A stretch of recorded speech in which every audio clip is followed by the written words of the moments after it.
What up, people? Shut up, the King here. I know I've been on a long hiatus, but I am back. I do apologize. Just had some things going on. I just had to take care of.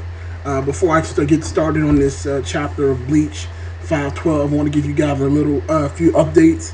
I'm on the backlog of videos I owe you guys, and I will be taking care of them between today and this weekend, namely Saturday. I have not forgotten about Young Justice. For my Young Justice fans out there, I was able to check out episode 10 despite the fact that Cartoon Network decided not to show the episode this weekend. So I'll be doing a review on that. I will also be doing a review for the premiere episode of The Walking Dead, which was fucking fantastic. If you guys are not watching The Walking Dead, get your shit together and watch that show, because it is phenomenal. Alright, but enough of the updates on that. Let's jump into this review for Bleach 512.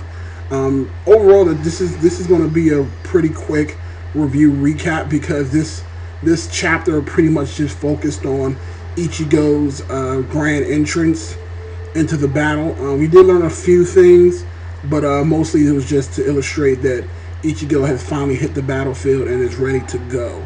The chapter starts off with, it looks like, at first, and again, this is the funny part, the chapter starts off with a gentleman that's talking about, I try to free you in a better location, but, this is the best that I could do, something to that effect. And for the longest time, I couldn't figure out who the hell that person was. And apparently, after, looking at some other reviewers' reviews and just looking through comments, apparently the guy that was trying to help Ichigo get through the Garganta on the Soul Society side was the one that was still trying to get Ichigo out. Now, we do not know exactly how Ichigo got out of that cage. We don't know that yet. Now, and again, we didn't find out about the other side of Wake Mundo either. I thought for sure it would be Ichigo breaking through with Grimmjow and Urahara, but that didn't happen, which is cool.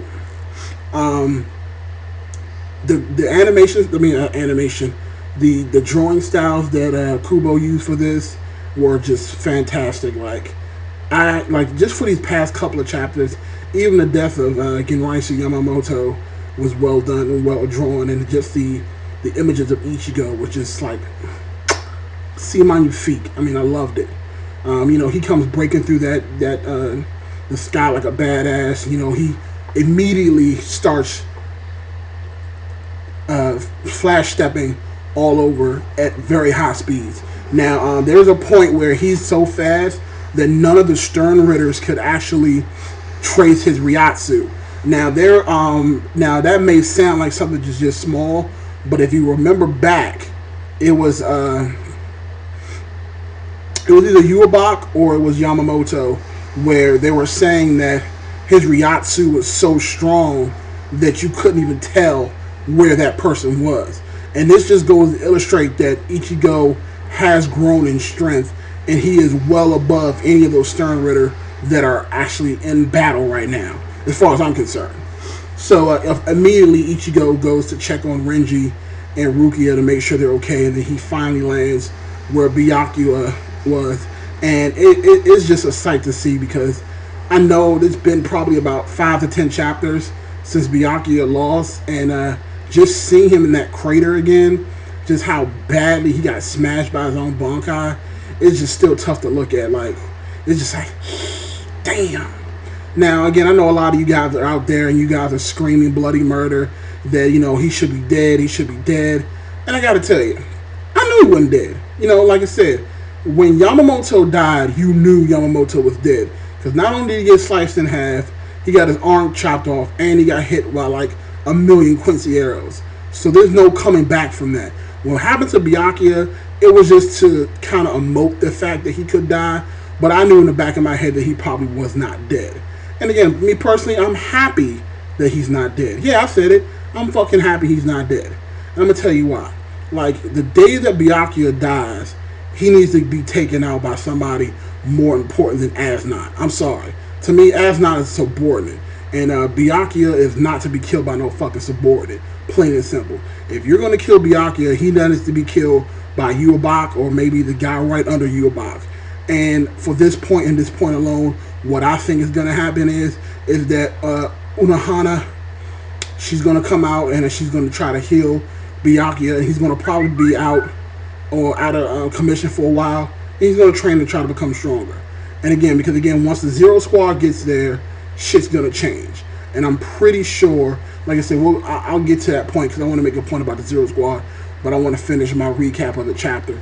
So Ichigo essentially is talking to Byakuya, and Byakuya is telling him about his shame and how all his subordinates were killed and how utterly defeated he was, and just, you know, Ichigo shouldn't even be there because he's a human, but he wants Ichigo to save Soul Society.